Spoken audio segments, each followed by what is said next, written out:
Welcome to Software Testing Unleashed, the podcast for testers, developers, and all software people who want to create best quality software. My name is Richie. I'm a software quality coach, author, and keynote speaker, and happy to bring you an episode live from the HUSTEF Conference 2025 in Budapest. HUSTEF is one of the greatest conferences I've ever been to. Top quality talks, amazing people, and a unique mix of friendly and intense atmosphere you only find at truly great events. If you have ever get the chance, go there. Seriously, you will love it. My guest today is Michael Buczko. Michael is a software quality manager and focuses on quality processes in project deliveries. We talked about leadership in remote teams, how to deal with people when they are not at your place, how you can support them, building trust and gain growth in these teams. And now, enjoy the episode.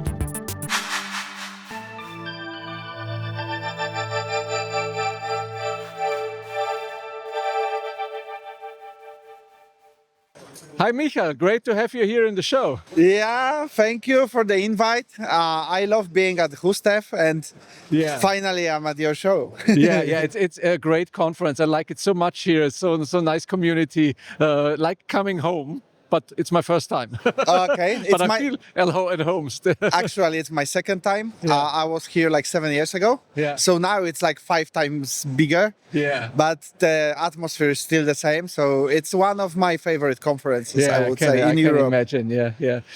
And we are here because you have a very interesting topic. I saw it, I checked the abstract up front and who fits into the podcast. And then I saw you were doing test leadership and the role of testers and so on. And in the remote world. In the remote world, so that's very important, because today in my speech I get asked how to deal with remote people, and I said, no idea. So, but now we have the answer here. So that was the reason for my talk. So basically I started with when there was the COVID pandemic. Yeah. In Poland there was no remote working before. So they switched all us as managers and leaders to just go to remote work and figure it out. And now a lot of companies are moving back to the hybrid model, and I'm trying to say to people that hybrid is still remote, because one of the team members is visiting office on a different day, for example. And the same practices still apply. So, and sometimes I'm still pushing some AI related stuff there. Yeah. Because the AI is one of the remote tools that we are using, and sometimes it's easy to use it even by multiple persons during the same time. Like multiple team members are sharing single prompt between each other and they add to it. So they still need to work remotely between each other. Yeah, but what are the problems for when we work remote? Can you bring it to the... For me, the biggest challenge was before the COVID, I was mostly working in UK-based companies, and the practice that I was learning there was managing by walking. That was what we call it. So we were like visiting our team members' desks, speaking with them, looking at the monitor. Oh, that's interesting what you are doing. And basically on the remote work, it doesn't exist. So you have a bigger challenge to build the trust, because you are not sitting by that person on a single desk. There is a bigger challenge because in the office, the meetings were limited by the availability of the meeting rooms and the time that you are working. And now when you are remote, then if your calendar is free, I can push a meeting inside of it. And then suddenly you don't have time for your team. Because I'm spending like 36 hours a week on the meetings. And then my team says that they had like hundreds of topics for me, but never got the time to to have a catch up. So I'm trying to show people that they need to build this trust. That's one of the things, like one of the values. The second value that I'm seeing is the advocating. So in the past, that it was really easy to meet your boss or your higher management in the kitchen by the coffee table, and then you could brag about what wonderful things have you done. And now in the remote work, there is no such a possibility. So I'm trying to show the people that basically the team leader is the bridge between the management and the team, and the only person that can make the visibility of the work being done is this leader to try to send an email once a half year. Yeah. During the last half a year, that are the achievements of my team. If the management doesn't have the time to read through it, that's not a problem. But if somebody sees it and says, "Oh, that's interesting, I thought somebody else did that," Yeah. and then suddenly it shows up that it was my team doing that, Yeah. not the different team. So like, I got an example that one of the components reduced the number of open defects by 80%. And management thought the reason was that the component owner changed the priorities. But it turns out that I got like a quality manager in my team and asked him, can you ask all the component team to work more on the maintenance? And then he achieved those results. He convinced the component owner to change the priorities. It wasn't like the proactive idea of the component owner to lower the pace on the features and start fixing the issues. It was us from the outside trying to implement that. And then I could send an email to show that Mateusz from my team did that. And then suddenly 3 or 4 persons in the leadership recognized that was totally different guy from totally different team that was affecting the outcome of that component. Yeah. So it's a little bit celebrate your own wins and then show them to the management. Yes. And you said you write it by email. Is it a good way to communicate with the management there? I do it through an email because I feel like this is the only way of communication that is like asynchronous and state. Like I feel like because of the remote work, if somebody sends you a message on Slack, you feel like you need to respond to that. It cannot wait a month until I read it. Yeah.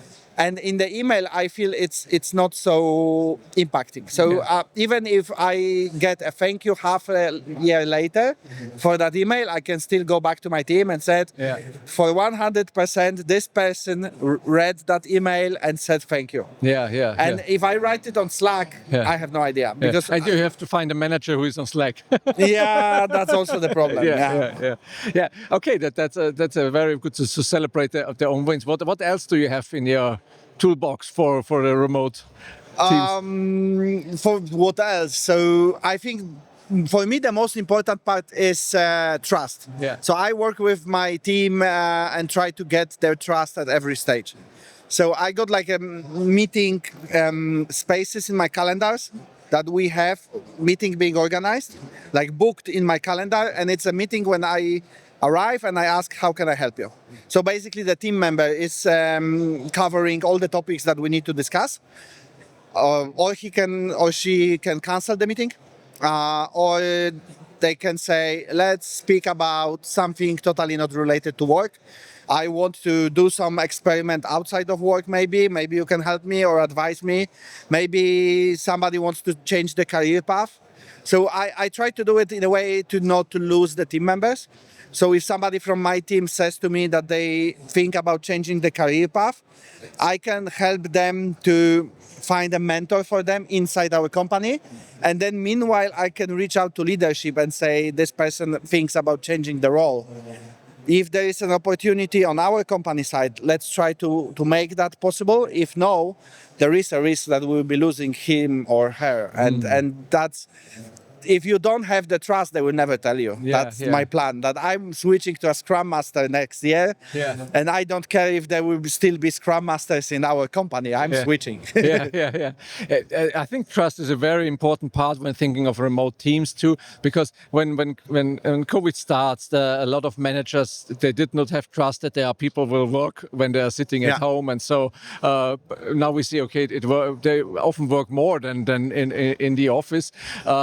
How can we gain trust to the management that they trust us? Do you have any tips for? So what I'm trying to do is just a transparent communication. So I'm showing them what we try to do in like those half a year or quarters, and I'm even saying about the failures. So I'm saying we tried to achieve this, but we failed. I'm not saying why we failed. Maybe if somebody asks, then we can discuss it. But I want them also to be like, not only see the successes, but see the work. That's my main focus. So even if we invested the time, we invested the the work to try to do it, but we failed. I still wanted to be visible for the management that during this half a year we tried those topics. Those are the ones that we achieved. Those are the ones that were failed. Because sometimes the initiative might fail, but you can get interest from the management, and then maybe they can give you somebody to help. So my problem was that I had a task from my direct manager to review the software development process of the R&D department for the last 3 years. But they never produced the process. Yeah. So it was Okay. always postponed. Yeah. And there was a moment when I said that I try to ask this list of people about when the process will be available, because I got a target to review it, but nobody gives me a clear answer. Yeah. And then one of the department leaders said, I can build a work groups to design the process if you will help me to coordinate them. Ah, okay. And I'm running like the coordination of 5 work groups in a different department. They are designing the process with me, and then I will review like a formal approval of that process to be used in that department. Yeah. And if I would not send that email that was my failure for the last 2 years because they didn't deliver that process, nobody would give it a priority, and nobody would give those teams time to me to coordinate. Yeah. And now we are like 90% finished. So great, it's gets you the result. I think there are 2 very important things in it. The first is the openness to also communicate the failures, because often we just show the successes and the other things are, oh, no, nothing happens there. To be open that and so, okay, this was the problem. And on the other side, the bonus track to help the problem to solve, to get into the solution, to get the problem. Exactly, and if you don't do the blaming, then nobody knows what it failed. So it's like, it's transparent that this element failed, but you are not saying because of them or because of me.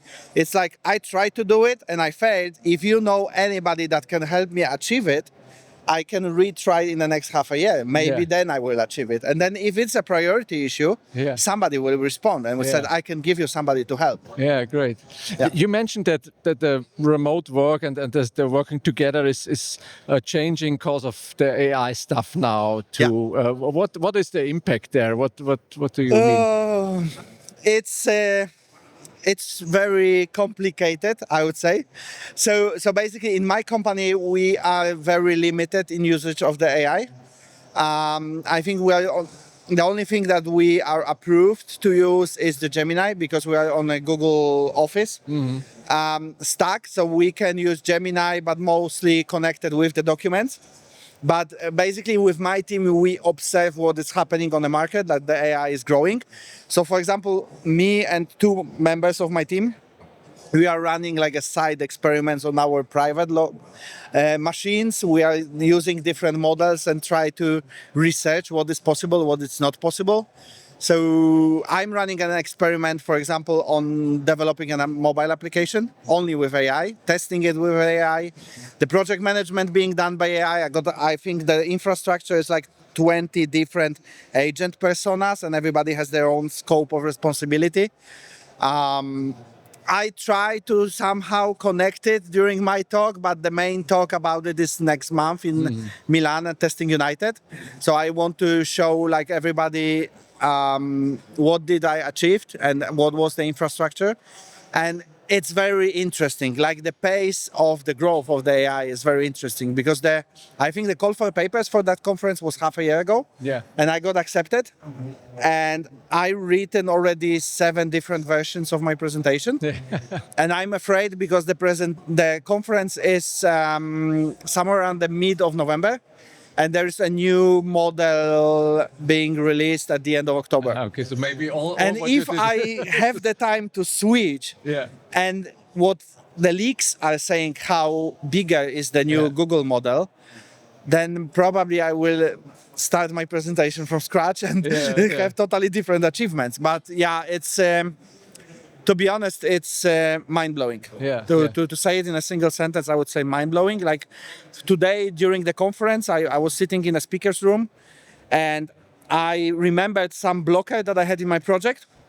And I asked the model about can you write me a solution to like a single sentence problem that this infrastructure of AI agent could solve when I'm going back home, and we can run your command or instruction on the models, and basically the model returned to me with instruction of 100 pages, generated in 2 minutes, target at the model infrastructure that I wrote. So when I try to read that document, I have no idea what's there.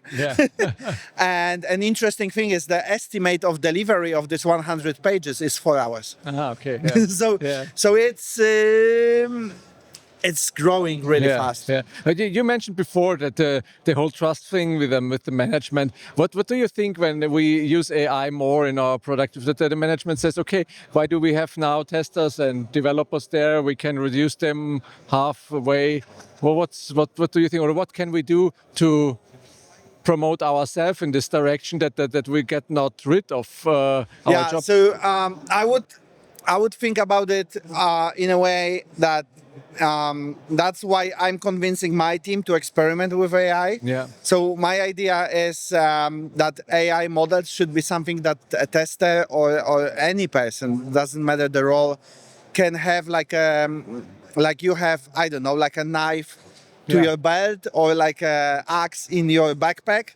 So I would love to everybody be able to present the benefits if I'm as a tester or as a developer, I am enhanced with AI, not in a context if AI is better replacing me. And that's what I'm thinking about. Like I can, how can I promote some ideas that maybe AI can implement for me, but I created. And you review them, no? Because of that's the issue of the trust. So in my experiment that I'm running, I'm giving 100% trust to the AI. So basically how I'm trying to do it is I ask the AI to design a prototype. Then I ask it to I don't read it, don't review it. Then I ask the models or agents to implement the prototype. Then I'm doing like the human experience testing of the prototype. And if I'm happy about the prototype, then I ask it to make it to the production level. If I'm not happy with the prototype, then I write to the agents, this was the prototype, I don't like it, build a new prototype. But then in the second try or third try, I don't ask for an instruction. I ask for a new implementation until we reach a working prototype, and then I ask it to document the prototype that I liked. And that's a huge change that took me a few months to trust AI to this level. And I think that's the challenge that exists in front of all the technical people, because I see the management that they are very optimistic. I was reviewing some of the tools for AI automation, and I seen from the background of the tool that you have like a fancy UI and direct API call to a model, so you can do the same output asking the model itself directly without that fancy UI. And you don't have to pay $500,000 for the tool. So, but the management has so much trust that they don't look at it in this critical way, and that's the benefit of us as the technical people. That we can critically judge if that tool could replace me, if that tool is just a fancy UI and the whole engine behind it is inside the model. I think one of the recent presentations by OpenAI, when they killed, I think they killed one of the API accesses that was available for their model, that you now cannot directly use it as a microservice inside your own startup. And the guy, when they were presenting that, and they said that there's a different pricing model and all those capabilities will be built by OpenAI, not by third-party tools reusing the API, Then he said openly, we are right now killing over 150,000 startups Yeah. by closing that door. But we need to do it to make OpenAI profitable. And then you buy a tool for AI test automation for $500,000. And then OpenAI with the new model says this API calls are closed Yeah, and great. your tool is useless. Yeah, that's and true. the only way how to predict it is to ask the technical people, deep dive in that AI. Yeah. Should I buy it or not? Not like marketing guys, sales pitches and all that stuff. It has to be done by the technical and people. I think so. We come back to the other part, to build trust, that the managers trust you, that they are aware that you are doing the right decisions, that you have to tell something correctly. If I'm saying don't buy this test automation tool, it's not like I'm defending myself to keep the job. Yeah. I'm feeling like this tool is not a solution for us. And that's the trust that we need to have from the management, because then we just use the tools that we don't want to. Yeah, and that's a recipe for a disaster. Yeah, that's great. Michael, thank you very much Thank for you. your insights here about this topic. I hope we will chatting later at a birthday party too, Yeah, and have of some course. drink together. And course. I appreciate that you were here part of the show, and I wish you a nice conference, and hope to see you soon at the other conference too. Yeah, thank you. Enjoy the you. conference. Yeah, bye. Bye.